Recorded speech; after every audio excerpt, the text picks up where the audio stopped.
Hello students, आज आपण 9th स्टँडर्डचा state बोर्डचा 7वा chapter शिकणार आहोत. त्याचं नाव आहे energy flow in an ecosystem. याआधी आपण 6वा चॅप्टर, ज्याला आपण क्लासिफिकेशन ऑफ प्लांट्स म्हटलं, तो पूर्ण केला. आज आपण पुढचा चॅप्टर घेऊया, energy flow in an ecosystem. तर या चॅप्टरमध्ये पहिल्यांदा आपल्याला यांनी दिलेला आहे लुकिंग बॅक नावाचा एक पॉईंट दिलेला आहे आणि त्यात आपल्याला पहिला प्रश्न विचारला आहे, तो म्हणजे what is mean by ecosystem. Ecosystem म्हणजे काय, तर थोडक्यात समजून घेण्यासाठी बघूया. इकोसिस्टीम म्हणजे काय बघा. And ecosystem is a large community of living organism. Ecosystem म्हणजे एखादी अशी विशिष्ट जागा की जिथे त्या जागेमध्ये बऱ्याच प्रकारचे ऑर्गॅनिझम्स राहतात, ज्याच्यामध्ये प्राणी येतात आणि वनस्पती पण येतात. अशी एक जागा जिथे वनस्पती आणि प्राण्यांचा मोठा समूह राहतो, लार्ज कम्युनिटी राहते आणि त्याच्यामध्ये ती जी काही आसपासचा जो प्रदेश असेल त्यामध्ये मायक्रो ऑर्गॅनिझम्स पण असतात. म्हणजे कम्युनिटीमध्ये कोण कोण येते, कम्युनिटीमध्ये लिव्हिंग ऑर्गॅनिझम्स येतात आणि त्याच्यामध्ये वनस्पती, ॲनिमल्स, प्लांट्स, ॲनिमल्स आणि मायक्रो ऑर्गॅनिझम्स येतात आणि ती एक पर्टिक्युलर जागा असते, एक विशिष्ट जागा. अशी विशिष्ट जागा जिथे प्राण्यांचा खूप मोठा समूह राहतो, ज्यामध्ये अशा ऑर्गॅनिझम्समध्ये प्लांट्स, ॲनिमल्स अँड मायक्रो ऑर्गॅनिझमचा समावेश असतो. अशा त्या जागेला आपण काय म्हणतो, इकोसिस्टीम म्हणतो. आता ही जी इकोसिस्टीम आहे ही कोणत्याही साईजची असू शकते, छोटी मोठी अशी कोणत्याही साईजची इकोसिस्टीम असू शकते, परंतु युजली ती एक पर्टिक्युलर जागेवरच असते, ज्याला आपण म्हणतोय पर्टिक्युलर प्लेस, त्याला आपण काय म्हणतोय, इकोसिस्टीम. ठीक आहे. आता त्यांनी दुसरा प्रश्न आपल्याला म्हटलेला आहे, तत्पूर्वी तुम्ही याची एक व्यवस्थितपणे डेफिनेशन बघून घ्या. An ecosystem is a large community of living organisms including plants, animals and microbes in a particular area. आणि ecosystem are of any size, कुठल्याही साईजची इकोसिस्टीम असू शकते, but usually these ecosystem are in particular places. विशिष्ट ठिकाणी ते असतात. दुसरा प्रश्न आपल्याला विचारला आहे, which are the different types of ecosystem. कोणकोणत्या प्रकारच्या इकोसिस्टीम आपल्याला माहिती आहे किंवा आपल्याला ज्ञात आहे. तर तुम्हाला माहिती आहे समुद्र ही खूप मोठी इकोसिस्टीम आहे. त्यानंतर तुम्ही तुमच्या आसपासच्या छोट्या छोट्या इकोसिस्टीम बघू शकता. एखादं पाण्याचं डबकं, त्याला आपण पॉन्ड इकोसिस्टीम म्हणतो. फॉरेस्ट ही एक इकोसिस्टीम आहे. डेझर्ट ही खूप मोठी एक इकोसिस्टीम आहे. अशा ठिकाणी बघा, आता तुम्ही जंगल जर घेतलं तर तिथे प्राण्यांचा समूह आहे, विविध प्राणी आहेत, विविध वनस्पती आहे, different types of plants, different types of animals and including microorganisms are present in forest. Same like in sea, that is called ocean. याच्यामध्ये पण तुम्हाला विविध प्राणी, त्यांचा समूह, त्यांच्यासोबतचे प्लांट्स आणि मायक्रो ऑर्गॅनिझम्स बघायला मिळतात. सो अशा ग्रुपला, असा एक ग्रुप आहे प्राण्यांचा, वनस्पतींचा आणि मायक्रो ऑर्गॅनिझमचा, जो विशिष्ट ठिकाणी राहतो, त्याला आपण काय म्हणतो, इकोसिस्टीम म्हणतो. तिसरा प्रश्न विचारला आहे, how do interactions takes place between biotic and abiotic factors of an ecosystem. Interactions कशा सुरू असतात इकोसिस्टीम मध्ये ते बघायचं आहे. तर कुठल्याही इकोसिस्टीमचे स्वतःचे फॅक्टर्स असतात. बघा, इकोसिस्टीमचे स्वतःचे फॅक्टर्स असतात.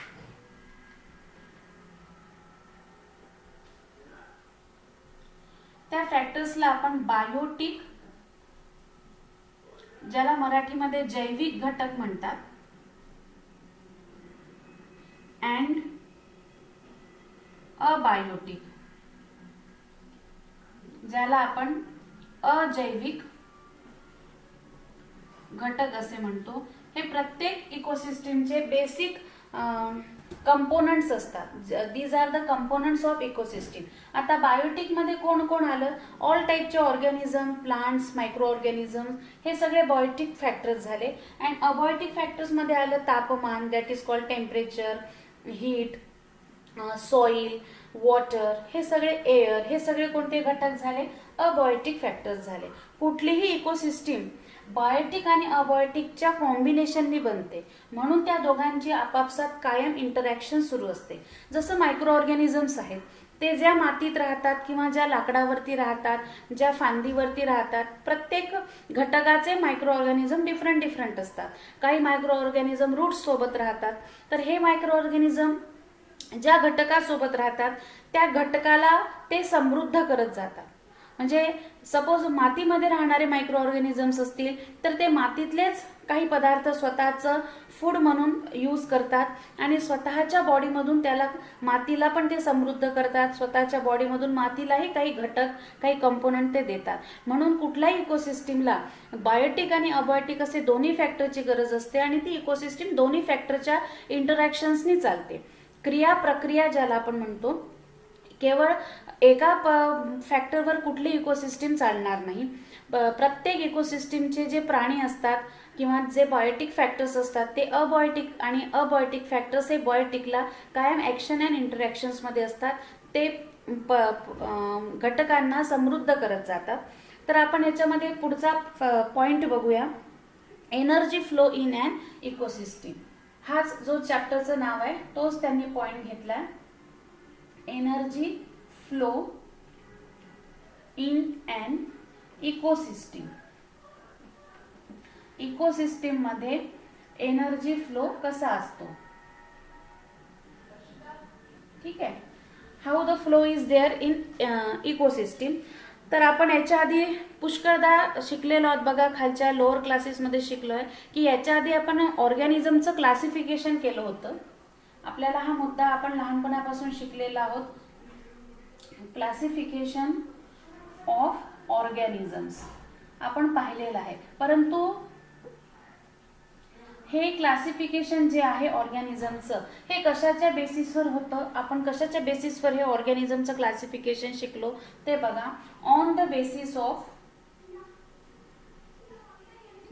ऑफ न्यूट्रिशनल मोड.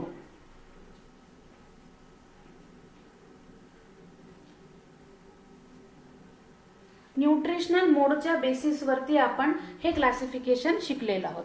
आता न्यूट्रिशनल मोड म्हणजे काय, न्यूट्रिशनल मोड म्हणजे काय, पोषणाची पद्धत. पोषणाची पद्धत, प्रत्येक प्राण्याची स्वतःची पोषणाची पद्धत असते. जर आपण या पद्धती शिकायला गेलो तर आपल्याला पोषणाच्या वेगवेगळ्या पद्धती मिळतात. ह्या पॉइंटवर, ह्या बेसिसवर आपण लोअर क्लासेसमध्ये क्लासिफिकेशन ऑफ ऑर्गॅनिझम शिकलेलं आहोत. तर त्यामध्ये त्यांनी आपल्याला सांगितलंय बघा, सर्वात पहिले जर न्यूट्रिशनल लेवलचा स्टडी करायचा असेल तर आपल्याकडे बघा काय असतात, कसं काय आहे बघा. पहिला पॉइंट जर आपल्याला याच्यात बघायचं असेल तर आपल्याकडे प्रोड्युसर्स आहेत, ठीक आहे. हे प्रोड्युसर्स म्हणजेच काय, ग्रीन प्लांट्स. काय आहे ते प्रोड्युसर्स म्हणजे ग्रीन प्लांट. का बरं त्यांना आपण प्रोड्युसर्स म्हटलं, because they produces the food on the earth. पृथ्वीवरती प्रोडक्शन अन्नाचं करणारा जर कोणता घटक असेल तर तो कोणता घटक आहे, ग्रीन प्लांट आहे. असं का होऊ शकते की Y they are producers, because they do the process of photosynthesis.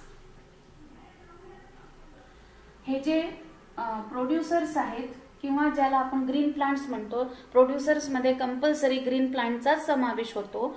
तर why they are producers, because they do the process of photosynthesis. This word photo means what, light. Photo means light.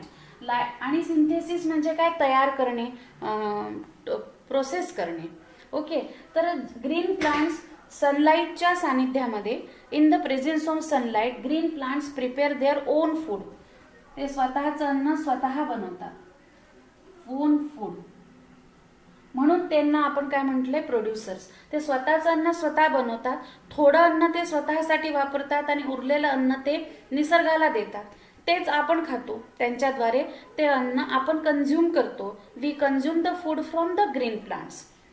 म्हणून त्यांना आपण या पृथ्वीवरचे उत्पादक म्हणतो, that is we call it as producers. So they are producers of the earth, that is green plant. So जर green plant स्वतःचं अन्न स्वतः बनवत आहेत, by the process of photosynthesis they are preparing their own food, then that mode of nutrition is called as यालाच आपण काय म्हणणार आहोत, autotrophic mode of nutrition. Autotrophic mode of nutrition, right. त्याला आपण म्हणतो ऑटो म्हणजे काय, स्वयं, स्वतःहून स्वतःचं, स्वतः किंवा स्वयं. आणि हे ट्रॉफिक म्हणजे काय, पोषण, स्वयं पोषणाची, स्वतःचं पोषण करण्याची ही पद्धत आहे. That is called autotrophic mode of nutrition. This mode of nutrition shows by producers, and in the producers which organisms are included, they include green plants.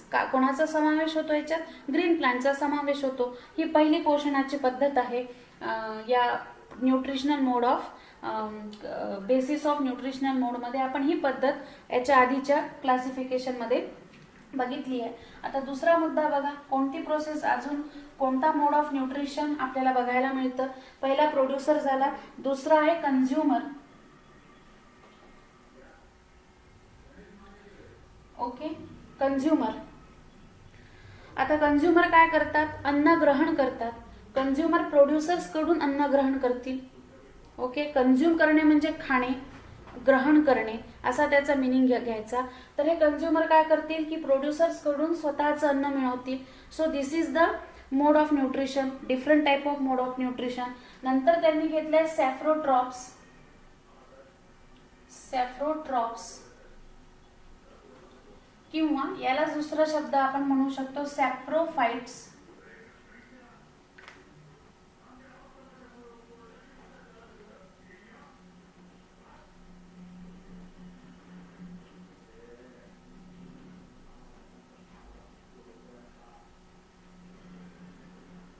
ज्याला मराठीमध्ये आपण म्हणतो मृतोपजीवी.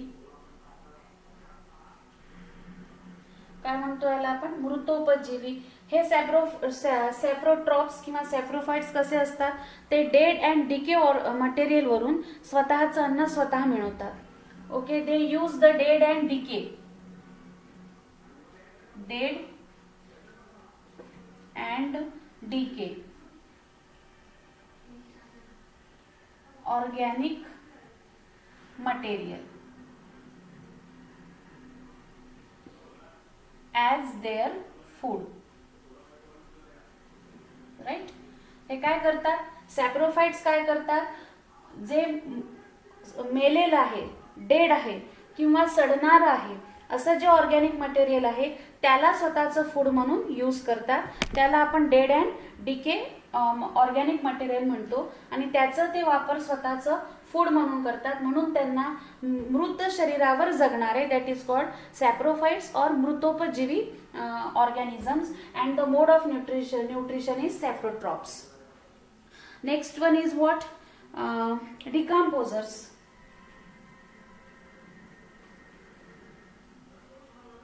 ओके, याला मराठीमध्ये आपण विघटक म्हणतो, decomposers.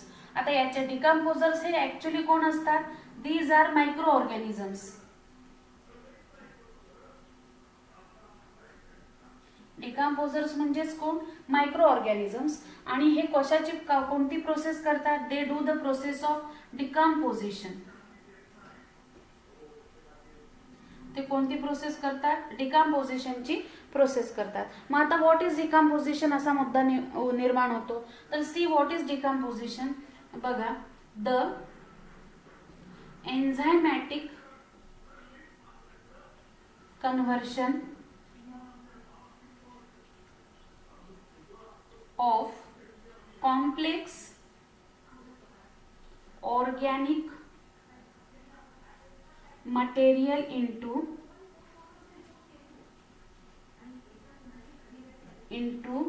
simple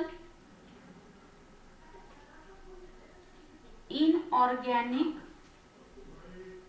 or substances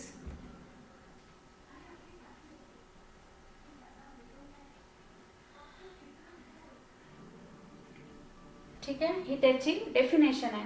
the enzymatic conversion of complex organic material into simple inorganic or substances is called is called decomposition, असं त्याला आपण म्हणतो.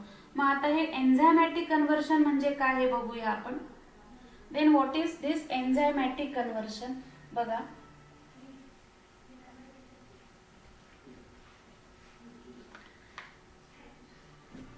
ठीक आहे. आता हे जे एन्झायमॅटिक कन्व्हर्शन आहे ते बघण्याचा प्रयत्न करू. एन्झायमॅटिक कन्व्हर्शन, आता याच्यामध्ये जो शब्द आहे एन्झायमॅटिक कन्व्हर्शन मध्ये, त्याच्यामध्ये कोणता हा जो शब्द आहे कन्व्हर्शन एन्झायमॅटिक, याच्यामध्ये वर्ड आहे एन्झाईम. ओके. मग what are enzymes. Enzymes are chemically proteins. रासायनिक दृष्ट्या ते प्रोटीन्स असतात,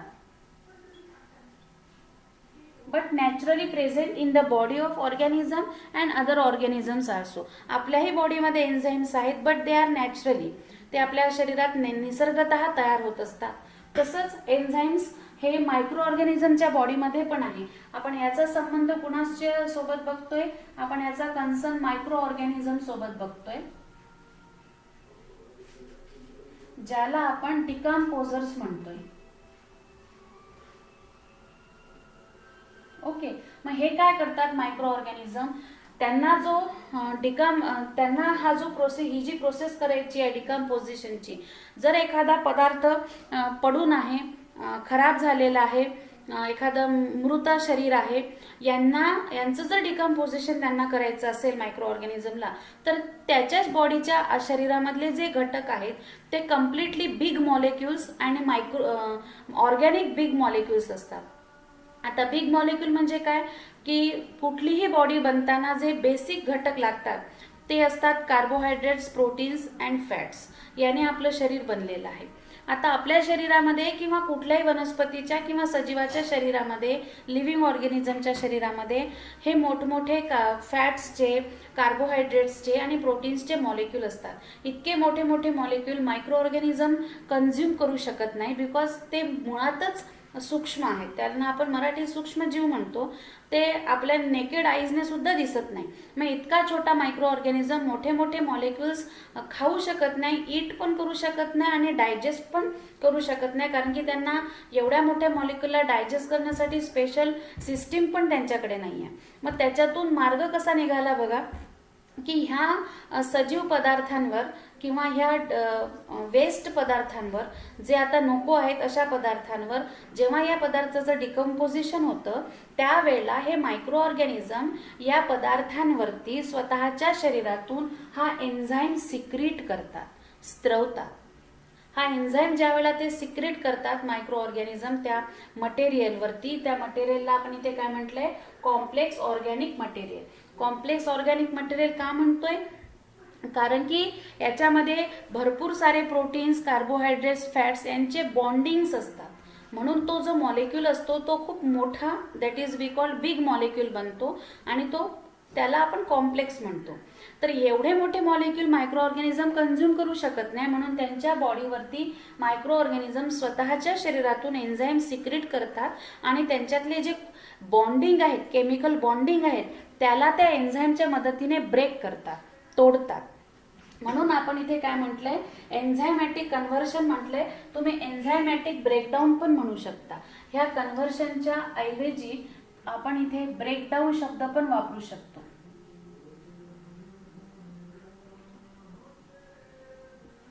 ठीक आहे. सो एन्झायमॅटिक कन्व्हर्शन, एकदा का त्या मटेरियलवर, ऑर्गॅनिक मटेरियलवर मायक्रो ऑर्गॅनिझमने स्वतःच्या बॉडीमधून एन्झाईम सिक्रेट केलं की त्या एन्झाईमच्या मुळे तिथे रिॲक्शन होते आणि त्या रिॲक्शनमध्ये काय होतं की हे जे कॉम्प्लेक्स ऑर्गॅनिक मटेरियल आहे त्यांचे केमिकल बॉन्डिंग ब्रेकअप होतात आणि त्यांचं कन्व्हर्शन सिंपल पदार्थांमध्ये होतं. त्याला आपण सिंपल सबस्टन्सेस म्हटलेलं आहे.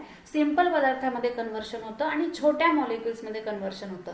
आणि असे सिंपल मॉलिक्युल्स मग एन्झाईम्स, मग मायक्रो ऑर्गॅनिझम असे सिंपल मॉलिक्युल्स खाऊ शकतात किंवा कन्झ्युम करू शकतात. फक्त ही प्रोसेस त्यांना शरीराच्या बाहेर करावी लागते. सेम प्रोसेस आपणही करतो, बट आपलं शरीर खूप मोठं आहे आणि इव्हॉल्व्ड आहे, ॲडव्हान्स बॉडी आहे. आपल्याकडे वेगवेगळ्या प्रकारच्या सिस्टीम्स आहेत, आपल्या बॉडीमध्ये कॅव्हिटीज आहे. याच्यामुळे आपल्याकडे सगळ्या प्रोसेसेस शरीराच्या आत होतात. आपणही अन्न खातो, आपल्या तोंडामध्ये काही ऑर्गॅनिक मटेरियलचं ब्रेकडाऊन होतं, मग आपण ते गिळून स्टमकमध्ये पाठवतो, तिथेही काही ऑर्गॅनिक मटेरियलचं ब्रेकडाऊन होतं, मग स्मॉल इंटेस्टाईनमध्ये होतं. असं करत करत स्टेप बाय स्टेप आपल्या डायजेस्टिव्ह सिस्टीममध्ये फूडचं ब्रेकडाऊन होतं. परंतु हे आपण इंटरनली करतो, विथ द हेल्प ऑफ एन्झाईमच करतो. आणि ही प्रोसेस मायक्रो ऑर्गॅनिझमने कुठे केली? आउटसाइड द बॉडी केली. कारण की सगळं आधी खाऊन घ्यायचं आणि मग त्याचं एन्झायमॅटिक कन्व्हर्शन करण्यासारखी सिस्टीम्स त्यांच्या बॉडीकडे नाही आहे.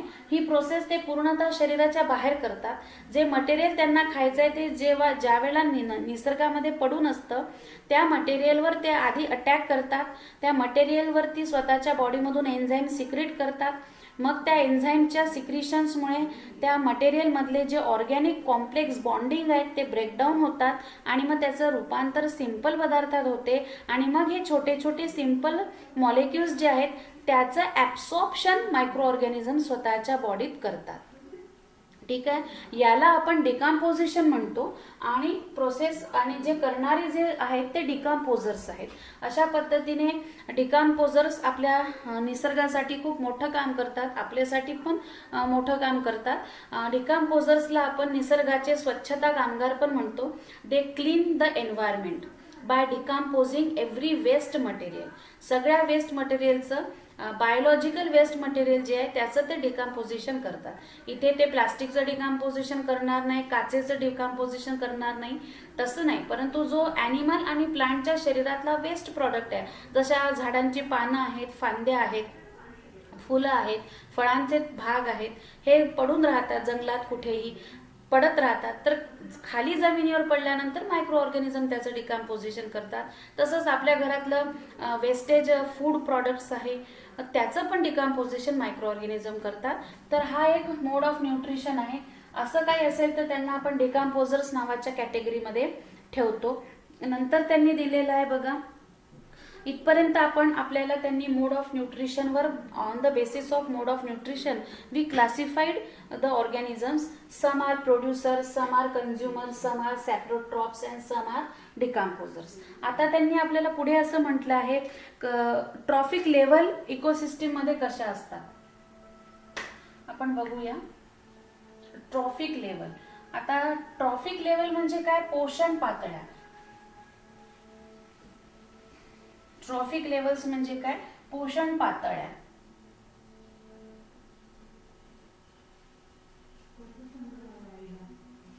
ठीक आहे, पोषण पातळी बघा. सर्वात पहिले त्यांनी घेतली प्रायमरी कन्झ्युमर. पहिली पोषण पातळी आहे primary consumer. Okay, primary consumer मध्ये कुणाचा समावेश होतो? हर्बिवोरसचा, ज्याला आपण मराठीमध्ये काय म्हणतो? शाकाहारी. हर्बिवोरस म्हणजे काय? शाकाहारी असं आपण त्याला मराठीमध्ये म्हणतो. याच्यात कोण कोण जे पण ऑर्गॅनिझम याचा शाकाहार करतात म्हणजे वनस्पतीचा अन्न म्हणून वापर करतात त्याला आपण प्रायमरी कन्झ्युमर म्हणजे हर्बिवोरस म्हणतो. तसं एक्झाम्पल जर आपल्याला घ्यायचं झालं तर सर्वांना माहित असलेला हा ग्रास हॉपर आहे, ज्याला मराठीमध्ये आपण काय म्हणतो? नाकतोडा म्हणतो. ग्रास हॉपर्स आहे, स्क्विरल आहे. स्क्विरल म्हणजे काय? खारुताई, ज्याला आपण मराठीत खारुताई म्हणतो.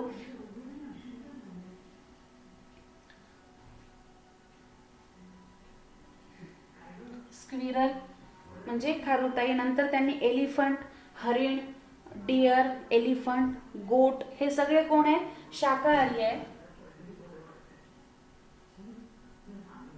हे सगळे हर्बिवोरस आहे. Y they R herbivores? Because they use plants for their purpose of food. अन्न या उद्देशासाठी ते कुणाचं ग्रहण करतात? वनस्पतीचं ग्रहण करतात. म्हणून त्याला आपण शाकाहारी म्हणतो आणि म्हणून ते प्रायमरी कन्झ्युमर आहे. प्रथम पहिल्यांदा जर वनस्पतीला जर कोणी खात असेल तर हे प्राणी त्या वनस्पतींना खातात, म्हणून प्रायमरी कन्झ्युमर आहे. म्हणजेच काय आहे बघा, they are directly dependent on autotrophs. यांचं वर्णन कसं करता येईल आपल्याला? They are directly depend on depend on autotrophs. Autotrophs. आणि हे ऑटोट्रॉप्स आणि ऑटोट्रॉप्स म्हणजेच कोण? प्लांट्स. आपण थोड्या वेळापूर्वीच आत्ताच पाहिलं प्लांट्स. ऑटोट्रॉप्स म्हणजे काय? स्वतःचं पोषण स्वतः करणारे, दॅट इज कॉल्ड ऑटोट्रॉप्स. आणि ते कोण असतात? ग्रीन प्लांट्स असतात, जे स्वतःचं पोषण स्वतःच करतात. म्हणजे हे प्रायमरी कंझ्युमर कोणावर सरळ सरळ प्रत्यक्षरित्या कोणावर अवलंबून आहेत? ऑटोट्रॉप्सवर अवलंबून आहेत. जर ऑटोट्रॉप्सच शिल्लक राहिले नाहीत तर प्रायमरी कंझ्युमरला खाण्यासाठी काहीही शिल्लक राहणार नाही. परिणामी ते संपतील, परिणामी त्यांचा नाश होईल. म्हणून प्रायमरी कंझ्युमरला सर्वात पहिली गरज आहे प्लांट्सची फॉर देअर फूड. अन्न म्हणून त्यांना पहिली गरज आहे वनस्पतीची. आता दुसरं आहे याच्यामध्ये घेतलं त्यांनी सेकंडरी कंझ्युमर.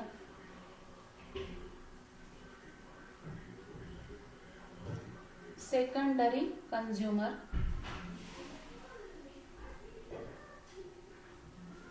सेकंडरी कंझ्युमर द्वितीय पोषण पातळी आहे ही सेकंडरी कंझ्युमर. बघा याच्यामध्ये येणार आहेत, जसं याच्यामध्ये हर्बिवोरस आला तसा इथे कोण येतोय? कार्निवोरस.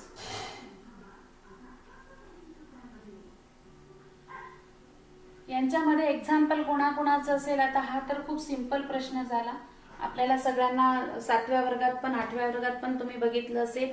फ्रॉग आहे, आऊल आहे, त्यांनी एक्झाम्पल घेतलेलं आहे. फ्रॉग, आऊल, अजून काय? फॉक्स आहे का याच्यामध्ये? फॉक्स आहे, एक्सेट्रा. हे सगळे कोण येतात? हे सगळे कोण आहेत? सेकंडरी कंझ्युमर आहेत, जे कोणावर अवलंबून आहेत? प्रायमरी कंझ्युमरवर अवलंबून आहेत. these consumers use herbivores as their food. हे आणि असं म्हणू शकता किंवा या लँग्वेज मध्ये पण म्हणू शकता. बघा, they use herbivores as their food असंही म्हणता येतं किंवा असं म्हणू शकतो आपण they are depend on herbivores. herbivores म्हणा, अदरवाइज प्रायमरी कंझ्युमर म्हणा.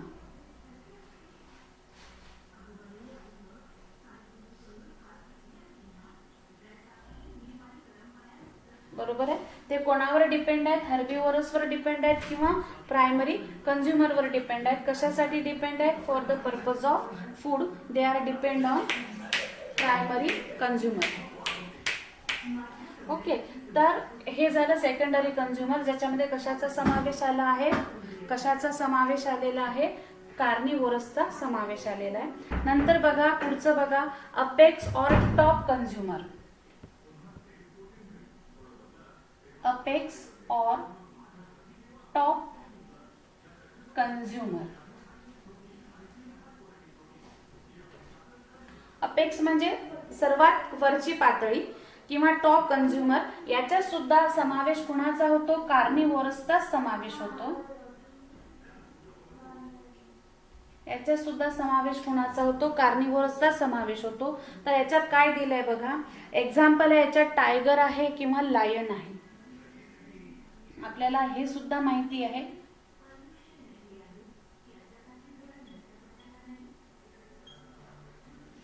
ओके, लायन किंवा टायगर याच्यामध्ये आपण त्याचा समावेश केला. These consumers use herbivores and carnivorous as their food. बरोबर आहे. हे कंझ्युमर काय करतील? हर्बिवोरसला यूज करतील किंवा कार्निवोरसला यूज करतील ॲज देअर फूड. बघा, these consumers use herbivores and carnivorous as their food.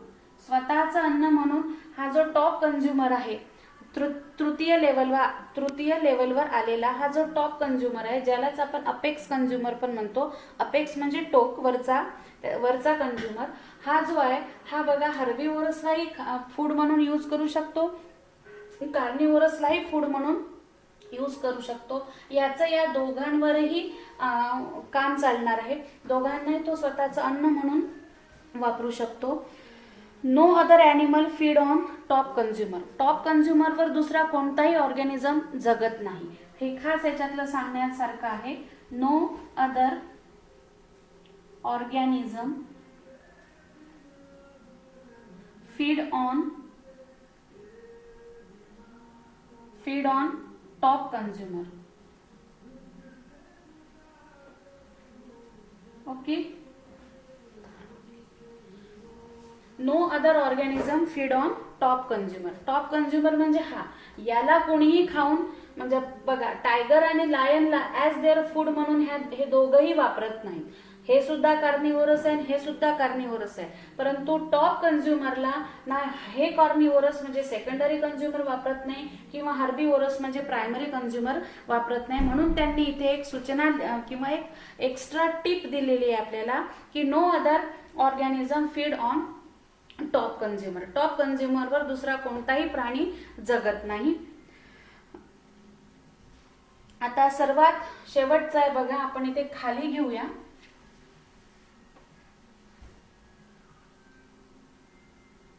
ठीक आहे, सर्वात खाली बघा ऑमनिवोरस मिक्स्ड कन्झ्युमर.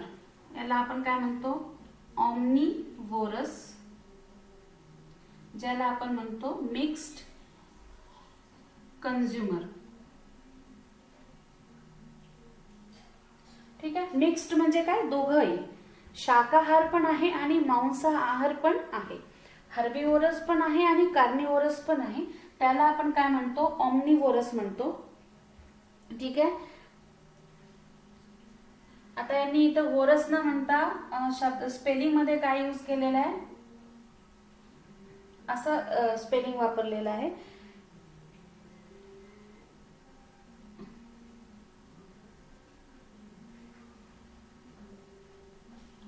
ठीक आहे, मिक्स्ड कन्झ्युमर आहेत ते. बघा ह्युमन्स, बियर, याच्यामध्ये एक्झाम्पल बघा, तुम्हाला एक्झाम्पल तर चांगलं माहिती आहे.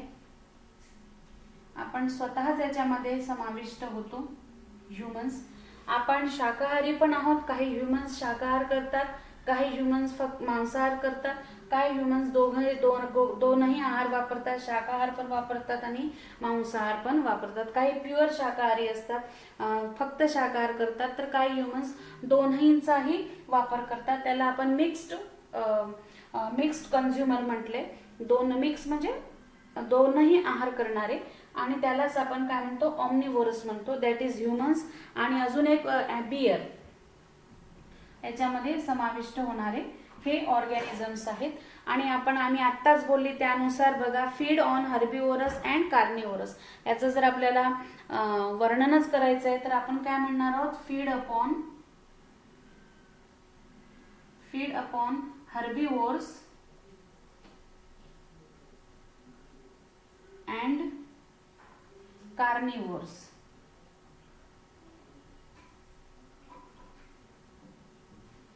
दोघांचाही ते अन्न म्हणून स्वतःसाठी वापर करतात. तर बघा, आपण याच्यामध्ये ट्रॉफिक लेवल्स पाहिली, प्रायमरी कन्झ्युमर पाहिलं, सेकंडरी कन्झ्युमर पाहिलं, अपेक्स और टॉप कन्झ्युमर पाहिलं, आणि इथे ऑमनिवोरस म्हणजे मिक्स्ड कन्झ्युमर पाहिलं. याच्यामध्ये आपण प्रायमरी कन्झ्युमरला हर्बीवोर्स म्हटलं, सेकंडरी कन्झ्युमरला कार्निवोर्स म्हटलं, अपेक्स और टॉप कन्झ्युमरला पण आपण कार्निवोर्सच म्हणतोय, आणि मिक्स्ड कन्झ्युमरला आपण ऑमनिवोर्स म्हणतोय. ठीक आहे. ह्या सगळ्यांचा अर्थ काय होतो? ह्या सगळ्या ट्रॉफिक लेवल्स आहेत, पोषण पातळ्या आहेत. त्यांच्यावरती एक पोषण पातळी दुसऱ्या पोषण पातळीवर कशी डिपेंड आहे हे त्याच्यामध्ये आपल्याला समजले. आणि इथे हे जे प्रायमरी कन्झ्युमर आहे यांच्या सर्वात आधी कोण येईल? या प्रायमरी कन्झ्युमरच्या सर्वात पहिले कोण येईल? प्रोड्युसर्स येईल, जे थोड्या वेळापूर्वी आपण पाहिलं, ज्याला आपण म्हटले ग्रीन प्लांट्स.